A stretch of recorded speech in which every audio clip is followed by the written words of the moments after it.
Yogyakarta Pastivinews.com. Kabar ini merupakan kelanjutan dari kasus TKD yang muncul di Maguwoharjo, Depok, Kabupaten Sleman, Yogyakarta. Dalam hal ini ada sesuatu yang menarik untuk disimak. Karena tim penasihat hukum lurah mengajukan pra-peradilan ke PN Yogyakarta dengan nomor 1 PIT Pra 2024 PN YYK Advokat Wisnu Aji SHMH bersama Agung Nugroho SHMSJ dan Ridwan Hakim SH saat memberikan keterangan kepada wartawan usai sidang Selasa 22 dan Rabu tanggal 23 Januari tahun 2024 di PN Yogya, menyampaikan sejumlah poin penting yakni estafet 7 hari. Lalu tanpa kehadiran klien tidak apa-apa karena kami sudah ditunjuk sebagai kuasa hukum sehingga berhak mewakili klien di pengadilan. Tim menanyakan bagaimana prosedur penetapan tersangka. Apakah ada pelanggaran terhadap HAM? Ataukah ada ketentuan yang tidak dilaksanakan? Karena itu ketika hakim tunggal memerlukan konfirmasi kita akan melakukan, kata Wisnu Aji. Untuk lebih jelasnya silakan ikuti berikut ini. Sesuai KUHAP 7 hari. Jadi ini kami sidangnya estafet terus mulai dari Senin kemarin sampai nanti putusan hari Selasa. Berarti tiap hari ini ya? Tiap hari. Kalau tanpa kehadiran beliau karena Pak Kasidi sudah menunjuk kami sebagai kuasa hukum sehingga kami berhak mewakili Pak Kasidi di persidangan. Tapi kalau memang majelis hakim ataupun nanti di pembuktian kami akan hadirkan untuk konfirmasi, ya kami hadirkan. Bukan majelis hakim ya, hakim tunggal ingin dihadirkan ya akan kami hadirkan. Konfirmasi terhadap kebenaran pemeriksaan kemarin hingga ditetapkan tersangka itu prosedurnya apa? Apakah ada pelanggaran HAM? Apakah ada ketentuan di KUHAP yang tidak dilaksanakan? Nah, ketika hakim tunggal membutuhkan konfirmasi itu, kami akan. Empat orang ya? Empat orang. Siapa aja kami nggak. Yang kami hafali cuma Sinta ya. Sinta itu kasihnya. Kemarin itu kena dasar hukum dia ditetapkan jadi tersangka itu, malah kerugiannya itu ditetapkan dulu sebagai tersangka, baru dinyatakan kerugiannya. Kerugian itu dibuat setelah adanya permohonan pra-peradilan. Nah di tanggal 16 kalau nggak salah itu baru dinyatakan ada kerugian negara seperti itu. Baru tanggal 16 Januari, sedangkan kita masukkan permohonan itu pada tanggal 2 Januari. Kita belum tahu kalau ini naik menetapkan ataupun yang memberikan masukan bahwa ini korupsi itu lah penetapan tersangka. Jadi penetapan tersangka itu belum ada kerugian keuangan negara. Ya secara pengertian sifat dari pasal 2 kan Pak Kasidi disangkakan pasal 2 dan pasal 3 ya. Itu kan berupa delik material yang membawa akibat dari perbuatan itu harus ada lebih dulu. Harus ada. Nah, ini kalau itu tidak ada kan berarti kalau tidak ada kerugian keuangan negara, maka kemudian penetapan tersangka itu menjadi malprosedur berarti.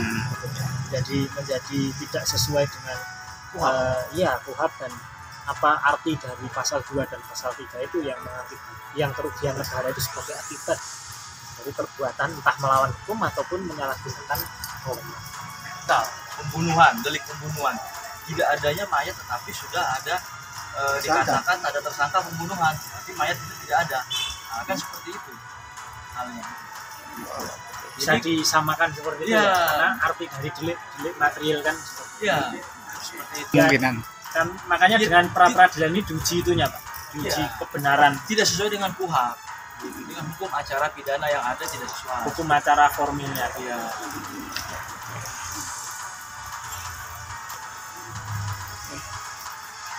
Jadi kami dalam mengajukan pra-peradilan ini terhadap penetapan tersangka saudara klien kami saudara Kasidi ini bukan hanya sekedar untuk mengajukan pra semata ya, tetapi memang kami untuk menguji keabsahan dalam penetapan tersangka tersebut. Dasar-dasar yang kami ajukan pun ya bukan sekedar tidak berdasar, tidak beralasan, tetapi ya berdasarkan penetapan tersangka tanpa adanya bukti permulaan yang cukup seperti itu yang memenuhi unsur tindak pidana tersebut. Jadi ya kami sangat optimis dan kami sangat yakin bahwasannya pra-peradilan ini digunakan untuk menguji keabsahan penegakan hukum di Indonesia seperti itu. Jadi dengan data-data komplit itu Ya, siap untuk siap. menjadi bagian dari penegak hukum itu ya. Ya, penegakan hukum yang berkeadilan Oh, iya. seperti itu.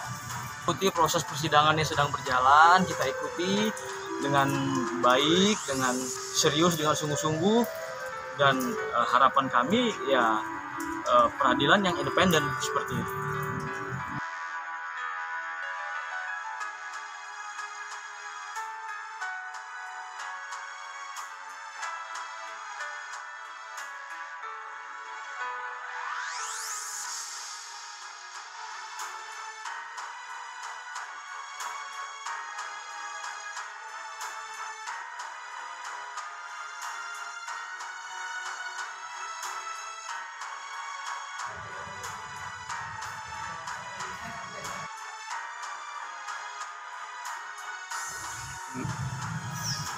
Replik hari ini Mas menghadapi daripada termohon saja. Kemudian Mas Haji terkait puasa itu Ya. pertanyaan jawab jawaban dari termohon kemarin ya. Intinya termohon menjawab segala proses mengenai penetapan tersangka, kronologinya yang menurut pemohon sah ternyata sudah kami tanggapi di replik, dan di jawaban termohon menunjukkan adanya bukti permulaan yang sebenarnya dari dalil itu penetapan tersangka terhadap Pak Kasidi tidak sah dan tidak sesuai dengan ketentuan KUHP, putusan Mahkamah Konstitusi, dan terkait dengan hukum acara. Sehingga kami menjawabnya adalah menguatkan terhadap permohonan kami bahwa memang penetapan tersangka harus digugurkan melalui pra-peradilan. berkaitan dengan itu kan waktu pada tanggal 2 November itu dia dipanggil sebagai saksi. Namun pada saat dipanggil sebagai saksi itu tidak pernah diperiksa sebagai saksi. Namun Rumah sakit Pak Kasidi ini dibawa ke rumah sakit RSUD untuk diperiksa kesehatannya. Nah setelah itu datang ke Kejati, bahwasanya dia disodori untuk menandatangani BAP. Nah itu pun dia langsung ditetapkan sebagai tersangka. dan yang jelas materinya adalah pada tanggal 2 November itu baru terbit pada saat ditetapkan tersangka, baru terbit surat perintah penyidikan pada tanggal 2 Itu November. tanggal 2 juga. Jadi di hari yang sama berbarengan baru ada penyidikan. Padahal definisi penyidikan itu adalah mencari, mengumpulkan, penyidik itu mencari, mengumpulkan bukti yang dengan bukti itu untuk menetapkan atau untuk menemukan siapa tersangka. Jadi kalau penetapan tersangka dulu baru ada surat penyidikan dalam waktu yang sama, maka kapan bukti itu dikumpulkan untuk menetapkan tersangka? Itu yang kami rasa. Berarti penemuan hari ini repliknya itu yang paling pokok ya. Materinya itu yang Hanya terkait dalam jawaban termohon itu dia memberikan informasi bahwasannya berkas perkara sudah dilimpahkan atau didaftarkan di pengadilan negeri. Namun itu semua tidak menggugurkan upaya hukum pra peradilan yang sedang kita jalankan pada saat ini gitu. Karena gugurnya upaya pra peradilan itu apabila pokok perkara sudah diperiksa oleh majelis hakim. Gitu. Jadi kita tetap optimis berjuang untuk memperoleh keadilan dalam upaya hukum pra peradilan ini.